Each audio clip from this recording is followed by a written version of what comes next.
there's footage and records of objects in the skies that we don't know exactly what they are. We can't explain how they moved, their trajectory. They did not have an easily explainable pattern.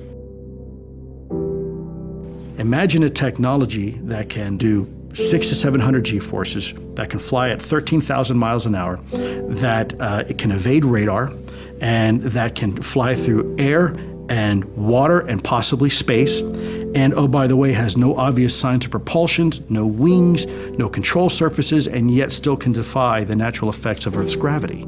That's precisely what we're seeing. The government has already stated for the record that they're real. I'm not telling you that. The United States government is telling you that. These vehicles seem to have unlimited loiter time, which we don't have. Then the acceleration is far beyond anything that we're capable of. Well, I don't believe they're coming from foreign adversaries. If they were, why, that would suggest that they have a technology which is in a whole different sphere than anything we understand. And frankly, China and Russia just aren't there. Do we have any sensors underwater to detect on submerged UAPs? Anything that is in the ocean or in the seas? So I think that would be more appropriately addressed in closed session, sir. Now, I know what you've seen is what those Navy pilots saw in 2004, and there have been some 300 sightings since then. And I've talked to those pilots, and they know they saw something, and their radars locked onto it. And then all of a sudden it was here on the surface, and then it's there. And they don't know what it is, and we don't know what it is.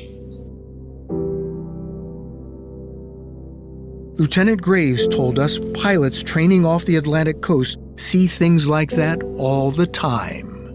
Every day. Every day for at least a couple of years. Wait a minute, every day for a couple of years? Mm-hmm. I think some of the phenomena we're going to be seeing continues to be unexplained and might in fact be some type of phenomenon that is the result of something that we don't yet understand and that could involve some type of activity that some might say constitutes a different form of life. And the main issues that Congress and others have been concerned about are basically safety of flight concerns and counterintelligence issues. But of course, there's always the question of, is there something else that we simply do not understand that might come extraterrestrially? The immediate concern is very twofold. One, this is a technology that we don't completely understand, and it seems to be defying our understanding of physics.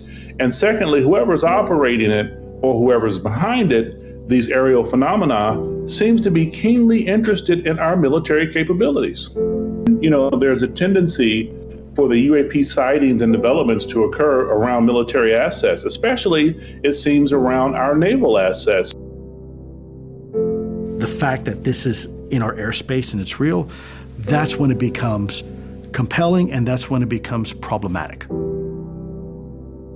The question is, what is it? What are its intentions? What are its capabilities? Who is out there? Who are we? How did we get here? How did we become as we are? Who am I to say that planet Earth is the only location of a life form that is civilized and organized like ours?